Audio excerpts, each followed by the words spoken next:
Hello എല്ലാവർക്കും നമസ്കാരം. ഞാൻ നിങ്ങളുടെ ക്വാറന്റൈൻ ടീച്ചർ. ഞാൻ ഇന്ന് വന്നേക്കുന്നത് ഒരു പുതിയ വീഡിയോ ആയിട്ടാണ്. അപ്പോൾ നേരത്തെ പഠിപ്പിച്ചതൊക്കെ മനസ്സിലായി എന്ന് വിശ്വസിക്കുന്നു. മോളിക്കുലർ ബേസിസ് ഓഫ് ഇൻഹെറിറ്റൻസിൻ്റെ ബാക്കി പോർഷനുമായിട്ടാണ് ഞാൻ ഇന്ന് വന്നേക്കുന്നത്.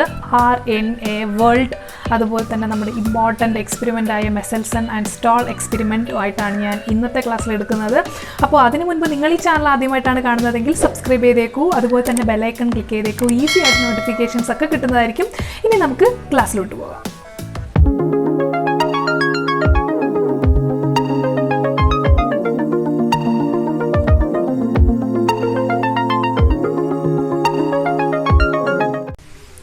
അപ്പോൾ നമ്മുടെ RNA വേൾഡ്, അതിനകത്ത് പറയുന്ന ഒരു കാര്യം എന്താണെന്ന് വെച്ചാൽ, ഫസ്റ്റ് ഇവല്യൂഷൻ നടക്കുന്ന ടൈമിൽ RNA ആണ് ഫസ്റ്റ് ഫോം ചെയ്ത ജനറ്റിക് മെറ്റീരിയൽ. അപ്പോൾ RNA ആദ്യം ഫോം ചെയ്തു, അത് കഴിഞ്ഞതിന് ശേഷമാണ് അതിൽ നിന്നാണ് DNA ഫോം ചെയ്തത് എന്നാണ് നമ്മുടെ ഫസ്റ്റ് സെൻറ്റൻസ് പറയുന്നത്. RNA world. From foregoing discussion, an immediate question became evident, which is the first genetic material. It shall be discussed in detail in the chapter on chemical evolution, but briefly we shall highlight some of the facts and points. RNA was the first genetic material. RNA ആയിരുന്നു ആദ്യം ഉണ്ടായ genetic material. There is now enough evidence to suggest that essential life processes such as metabolism, translation, splicing evolved around RNA. അപ്പോൾ ഇവിടെ ഒരു കാര്യം എന്താണെന്ന് വെച്ച് കഴിഞ്ഞാൽ, നമുക്ക് ഈ RNA കൊണ്ട് ഒരുപാട് യൂസസ് ഉണ്ട്. RNA ത്രൂ മാത്രമേ പല റിയാക്ഷൻസും നടക്കത്തുള്ളൂ. ഒന്നാമത്തെ കാര്യം, മെറ്റബോളിസം നടക്കണമെങ്കിൽ RNA ആവശ്യമാണ്. രണ്ടാമത്തെ കാര്യം, ട്രാൻസ്ലേഷൻ എന്ന് പറഞ്ഞു കഴിഞ്ഞാൽ എന്താണ്? പ്രോട്ടീൻസ്, DNAയിൽ നിന്ന് പ്രോട്ടീൻസ് ഫോം ചെയ്യണമെങ്കിൽ RNA അവിടെ ഉണ്ടാകണം. അല്ലാതെ ഒരു DNAയിൽ നിന്നും ഡയറക്റ്റ് പ്രോട്ടീൻസ് ഉണ്ടാകുന്നില്ല. അപ്പോൾ അതിന് RNA ആവശ്യമാണ്. പിന്നെ വേറൊരു വേർഡ്, ഒരു ന്യൂ ടേം നിങ്ങൾക്ക് ഞാൻ കൊണ്ടുവരുന്നുണ്ട്, സ്പ്ലൈസിങ്. എന്താണ് സ്പ്ലൈസിങ് എന്നുള്ളത് നമ്മൾ പലയിടത്തും ഇനി പഠിക്കാൻ പോവുകയാണ്. ട്രാൻസ്ക്രിപ്ഷനിലും ട്രാൻസ്ലേഷനിലും ഒക്കെ പഠിക്കും. ജസ്റ്റ് ഞാൻ പറഞ്ഞുതരാം. ഒരു നീളമുള്ള തുണി ഉണ്ടെങ്കിൽ, ഒരു റിബൺ ഉണ്ടെങ്കിൽ, ആ റിബണിനെ പല ഭാഗം വെച്ച് മുറിച്ച് കളയുന്ന ആ ഒരു പ്രോസസ്സാണ് സ്പ്ലൈസിങ്. അപ്പോൾ ഈ സ്പ്ലൈസിങ് ചെയ്യണമെങ്കിലും RNAയുടെ സഹായം ആവശ്യമാണ്. അപ്പം ഇമ്പോർട്ടൻ്റ് ആയിട്ടുള്ള life processes such as metabolism, translation, അതുപോലെ സ്ലൈസിങ്ങിനെല്ലാം RNA ആവശ്യമായിട്ടുണ്ടായിരുന്നു. അതുപോലെ തന്നെ RNA വേറൊരു സംഭവം കൂടി ചെയ്യും. It act as A catalyst. അപ്പോൾ കാറ്റലിസ്റ്റ് എന്ന് വെച്ചാൽ ഒരു എൻസൈം ഒരു റിയാക്ഷൻ്റെ സ്പീഡ് കൂട്ടാനും കുറയ്ക്കുന്നതിനും ഒക്കെയാണ് നമ്മൾ കാറ്റലിസ്റ്റ് എന്ന് വിളിക്കുന്നത്. അപ്പോൾ RNA തന്നെ കാറ്റലിസ്റ്റ് ആയിട്ട് ആക്ട് ചെയ്യും. RNA തന്നെ എൻസൈംസ് ആയിട്ട് ആക്ട് ചെയ്യും. നമുക്കറിയാം ഏറ്റവും കൂടുതൽ എൻസൈംസ് ആയിട്ട് ആക്ട് ചെയ്യുന്നത് പ്രോട്ടീൻസ് ആണ്. പക്ഷേ റൈബോസൈം എന്ന് പറയുന്ന ഒരു എക്സെപ്ഷൻ നമ്മൾ പഠിച്ചു ബയോമോളിക്യൂൾസിൽ. അത് RNA ആണ്. അപ്പോൾ RNA ആണ് ഈ റൈബോസൈം എന്ന് പറയുന്നത് എൻസൈമായിട്ട് ആക്ട് ചെയ്യുന്നത്. അതുകൊണ്ട് തന്നെ എല്ലാ എൻസൈംസും പ്രോട്ടീൻസുകളാണെന്ന് പറയാൻ പറ്റത്തില്ല എന്നുള്ള ഒരു കാര്യം നമ്മളിവിടെ ശ്രദ്ധിക്കുക. പക്ഷേ എല്ലാ പ്രോട്ടീൻസും എൻസൈം ആകാൻ കഴിയും, എല്ലാ എൻസൈംസും പ്രോട്ടീൻ ആകാൻ കഴിയില്ല. കാരണം ഇവിടെ ചില വേറെ ആൾക്കാരും ഇവിടെ എൻസൈംസുകളായിട്ട് ആക്ട് ചെയ്യുന്നുണ്ട്. ഓക്കെ, അതാണ് ഇവിടെ പറയുന്നത്. അപ്പോൾ എവിടെയായിരുന്നു ഞാൻ വായിച്ചുകൊണ്ടിരുന്നത്? RNA used to act as a genetic material as well as catalyst. There are some important biochemical reactions in living system that are catalyzed by RNA catalyst and not by protein enzyme. But RNA being a catalyst was reactive and hence unstable. അപ്പോൾ RNA എന്ന് പറയുന്നത് ഇങ്ങനെ catalyst ആയിട്ട് act ചെയ്യുന്ന കാരണം RNA എന്താണ്? Unstable ആണ്. Therefore, DNA has evolved from RNA with chemical modification that makes it more stable. അപ്പോൾ അൺസ്റ്റേബിൾ ആയിട്ടിരിക്കുന്നത് കാരണം അതിനെ സ്റ്റേബിൾ ആക്കേണ്ട ആവശ്യമുണ്ട്. എന്തിനാണ്? ജനറ്റിക് ഇൻഫോർമേഷൻസ് സ്റ്റോർ ചെയ്ത് വെക്കാൻ വേണ്ടിയിട്ട്. അപ്പോൾ RNAയിൽ കുറച്ച് കെമിക്കൽ മോഡിഫിക്കേഷൻസ് ഒക്കെ വരുത്തിയിട്ട് അതിൽ നിന്നാണ് DNA ഉണ്ടാക്കിയിരിക്കുന്നത്, which is stable. Okay, DNA being double stranded and having complementary strand further resist changes by evolving a process of repair. Okay, അത് വേണ്ട. നെക്സ്റ്റ് വരുന്നത് റെപ്ലിക്കേഷൻ ആണ്. അതൊരു പുതിയൊരു ഏരിയ ആണ്. അപ്പോൾ നമുക്ക് അതിലോട്ട് പോകാം. സെമി കൺസർവേറ്റീവ് DNA റെപ്ലിക്കേഷൻ ആണ് ഇതിൽ ഏറ്റവും ഇമ്പോർട്ടൻ്റ് ആയിട്ടുള്ളൊരു കാര്യം.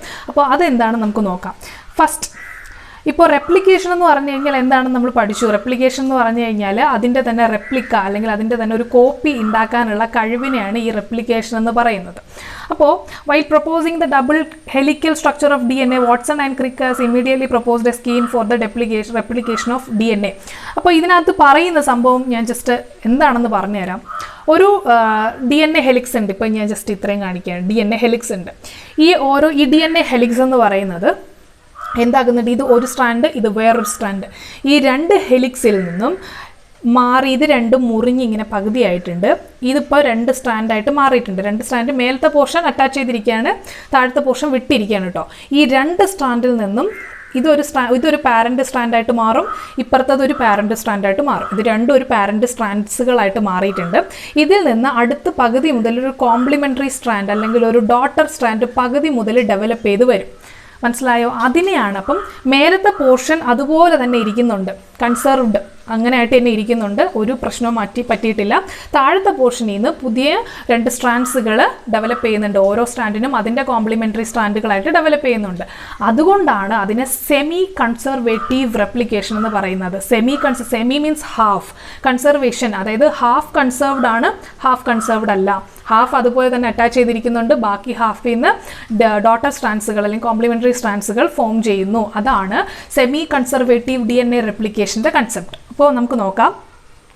The scheme suggested that the 2 strands would separate and act as a template for the synthesis of new complementary strands. അപ്പോൾ എന്താ അവർ പറയുന്ന 2 സ്ട്രാൻഡ്സ് സെപ്പറേറ്റ് ആയി പോകുന്നു. നമുക്ക് ഈ പിക്ചർ നോക്കുമ്പോൾ അറിയാം. ഇവിടെ 2 സ്ട്രാൻഡ്സ് ആദ്യമേ നല്ല ഇതിൽ റിബൺ നല്ല കെട്ടി വെച്ചതുപോലെ വന്നിട്ട് പിന്നെ ആ റെഡ് കളർ റിങ്ങും ആ റിബൺ നോക്കിയാൽ മതി, അത് 2 സ്ട്രാൻഡായിട്ട് മാറുന്നു.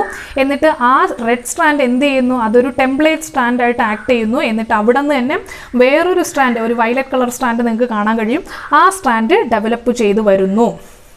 അപ്പോൾ after the completion of replication each DNA molecule would have 1 parental and 1 newly synthesized strand. അപ്പോൾ ഇത് കഴിഞ്ഞ ശേഷം ആ റെഡ് സ്ട്രാൻഡ് എന്ന് പറയുന്നത് പാരന്റൽ സ്ട്രാൻഡും അതുപോലെ തന്നെ വയലറ്റ് എന്ന് പറയുന്നത് അല്ലെങ്കിൽ ബ്ലൂ എന്ന് പറയുന്നത് ന്യൂലി സിന്തസൈസ്ഡ് ആയിട്ടുള്ള ഒരു സ്ട്രാൻഡുമാണ്. This scheme was termed as semi conservative DNA replication. ഇതിനെയാണ് സെമി കൺസർവേറ്റീവ് DNA റെപ്ലിക്കേഷൻ എന്ന് പറയുന്നത്. ഓക്കെ, നെക്സ്റ്റ് വരുന്നത് എക്സ്പെരിമെൻ്റൽ പ്രൂഫാണ്. അതായത് നമ്മുടെ മെസൽസൺ ആൻഡ് സ്റ്റാൾ എക്സ്പെരിമെൻ്റ് ആണ് ഇനി നമ്മൾ പഠിക്കാൻ പോകുന്നത്. വളരെ കൺഫ്യൂഷൻ ഉണ്ടാക്കുന്ന ഒരു എക്സ്പെരിമെൻ്റ് ആണ്, വിശദമായിട്ട് ഞാൻ പറഞ്ഞു തരാം. അപ്പോൾ ഇവിടെ അവരെന്താണ് ചെയ്തത് എന്നുള്ളത് നോക്കാം. മെസൽസൺ ആൻഡ് സ്റ്റാൾ എന്താണ് ചെയ്തതെന്ന് നോക്കാം.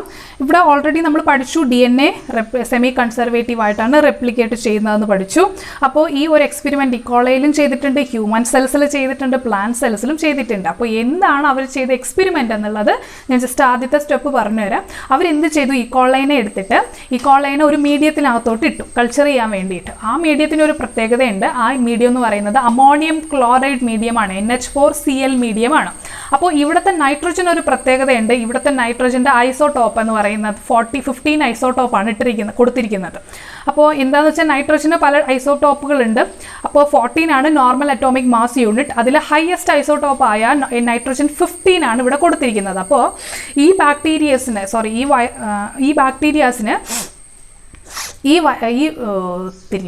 ബാക്ടീരിയയ്ക്ക് അപ്പോൾ വളരെ ഇനി അടുത്ത ജനറ്റിക് മെറ്റീരിയൽ റെപ്ലിക്കേറ്റ് ചെയ്യണമെങ്കിൽ ആകെയുള്ള നൈട്രജൻ സോഴ്സ്, അവർക്ക് നൈട്രജൻ ബേസ് ഉണ്ടാക്കണമല്ലോ, അപ്പോൾ ആകെയുള്ളൊരു സോഴ്സ് എന്ന് പറയുന്നത് ഈ N15 മാത്രമേ ഉള്ളൂ. അപ്പോൾ സ്വാഭാവികമായിട്ടും ഇനി അവരുടെ ജനറ്റിക് മെറ്റീരിയലിൽ എന്തുണ്ട്, N15 ആണ് അവരുടെ ജനറ്റിക് മെറ്റീരിയൽ ഉള്ളത്. അത് അവർക്ക് കാണാൻ സാധിച്ചു.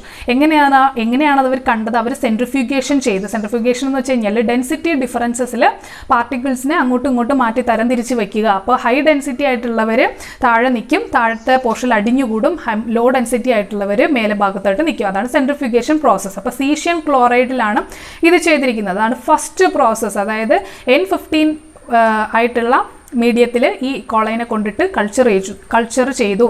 അങ്ങനെ N15 ആയിട്ടുള്ള നൈട്രജൻ കോമ്പൗണ്ട്സുകളാണ് അവരുടെ ജനറ്റിക് മെറ്റീരിയലിൽ കാണാൻ സാധിക്കുന്നത്. അത്രയും മനസ്സിലായല്ലോ? അത്രയും മതി. അപ്പോൾ first process, they grow E coli in a medium containing N15 ammonium chloride as the only nitrogen source for many generation. The result was that nitrogen 15 was incorporated into newly synthesized DNA. This heavy DNA molecule could be distinguished from the normal DNA by centrifugation in a cesium chloride gradient. അപ്പോൾ ഇനി അവരെന്താ ചെയ്തത്? അപ്പം already ഇപ്പോൾ nitrogen 15 ആണ് അവരുടെ ബോഡിക്കകത്തുള്ളത്, ഇക്കോളയ്ക്ക് അകത്തുള്ളത്.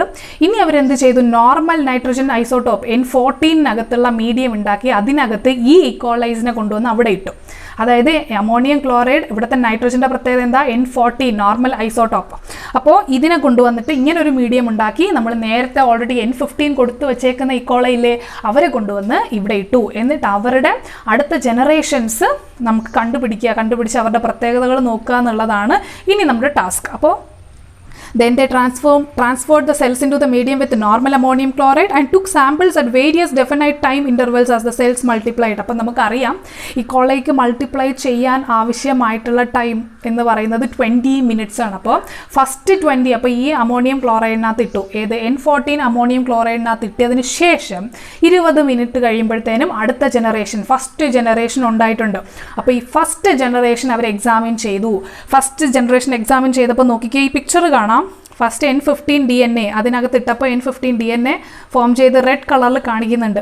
ഇപ്പം നമ്മൾ എന്താ ചെയ്തത്, നമ്മൾ N14 അമോണിയം ക്ലോറൈഡിനകത്ത് കൊണ്ടുപോയിട്ടു. 20 മിനിറ്റ് കഴിഞ്ഞിട്ട് എന്താണ് നമുക്ക് കിട്ടിയത്, ഒരു ഹൈബ്രിഡ് ആണ് കിട്ടിയിരിക്കുന്നത്. ഈ പിക്ചർ നോക്കുക, റെഡ് ഉണ്ട്, ഗ്രീൻ ഉണ്ട്. ഇവിടെ റെഡ് എന്ന് ഉദ്ദേശിക്കുന്നത് N15, ഗ്രീൻ കളറിൽ ഡിനോട്ട് ചെയ്തിരിക്കുന്നത് N14 ആണ്. അപ്പോൾ എന്താണ് ഇവിടെ സംഭവിച്ചത്, ഈ ഓരോ റെഡ് നമ്മുടെ ആദ്യത്തെ പിക്ചറിലും കാണുന്ന N15 DNA കാണുന്ന ഓരോ റെഡുകളും ഹാഫായിട്ട് മുറിഞ്ഞിട്ടുണ്ട്.